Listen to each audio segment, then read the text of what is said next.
Halo anak-anak, selamat pagi. Pada hari ini, Miss Mutia akan mengajak kalian untuk bersama-sama belajar tentang keberagaman tanaman berdasarkan letak ketinggiannya.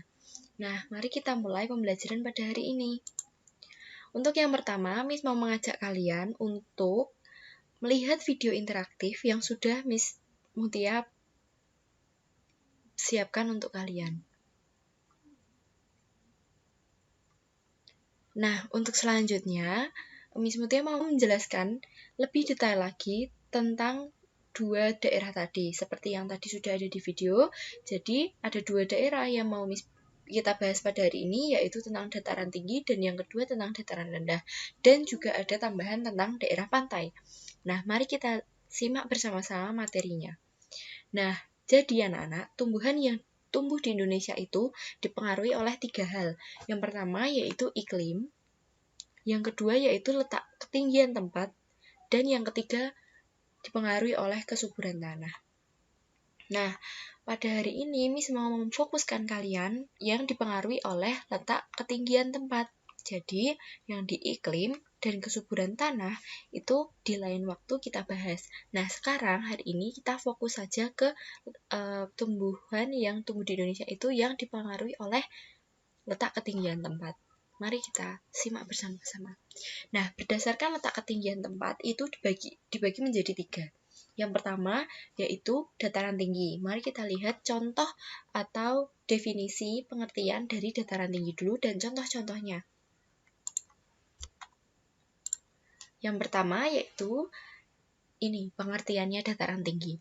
Dataran tinggi adalah daerah daratan yang terletak pada ketinggian lebih dari 600 meter di atas permukaan air laut.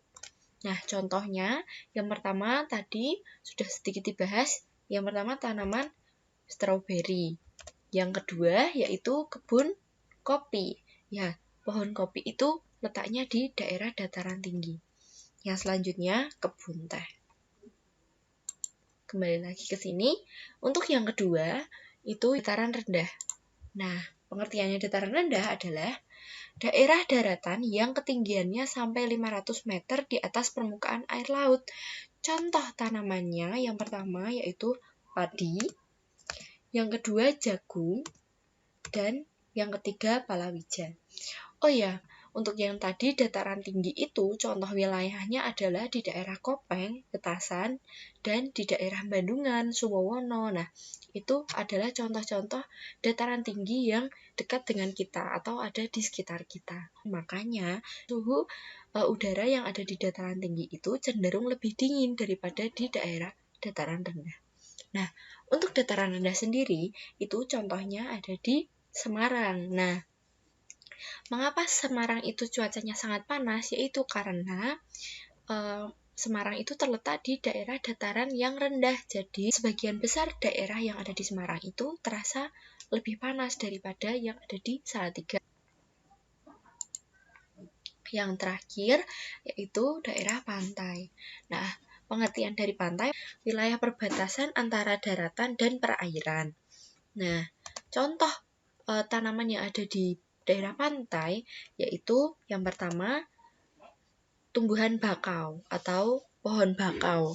Nah, biasanya tumbuhan bakau itu mempunyai fungsi sebagai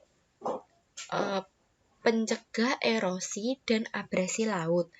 Karena tumbuhan bakau itu mempunyai akar yang kuat, jadi akar-akar kuat dari tanaman bakau itu dapat mencegah abrasi dan erosi yang ada di air laut, sehingga air laut tidak mudah sampai ke pantai. Yang selanjutnya yaitu pasti kalian sudah sering melihat jika kalian diajak orang tua kalian untuk berlibur ke pantai. Nah, tanaman ini adalah tanaman kelapa. Kelapa itu banyak sekali tumbuh di daerah pantai. Jadi tidak heran jika daerah pantai itu banyak yang menjual apa anak-anak?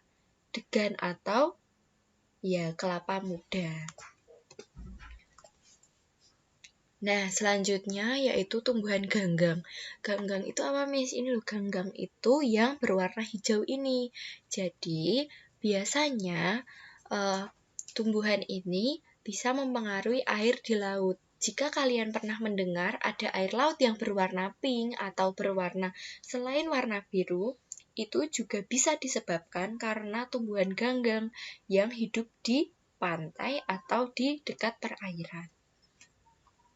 Nah, kira-kira begitu anak-anak penjelasan secara singkat mengenai materi pada hari ini. Nah, selanjutnya Miss punya tugas untuk kalian. Tugasnya yaitu di file ini. Tugas tersedia file yang akan dibagikan kepada siswa. File berisi tentang puzzle. Siswa akan mencocokkan sesuai dengan materi yang sudah dibahas kita tadi.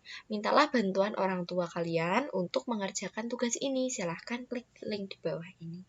Jika kita klik, maka akan muncul file yang berisi tugas kalian, tugas yang harus kalian buat. Di sini ada petunjuk pembuatan tugasnya, dan nanti akan dibantu dengan video tutorial dari Miss, sudah Miss siapkan. Nah, di sini juga nih, seperti ini ya, Nana tugasnya. Nanti bisa dicek sendiri dan bisa segera dikerjakan. Jika ada kesulitan, boleh kok untuk meminta bantuan kepada orang tuamu atau kakakmu.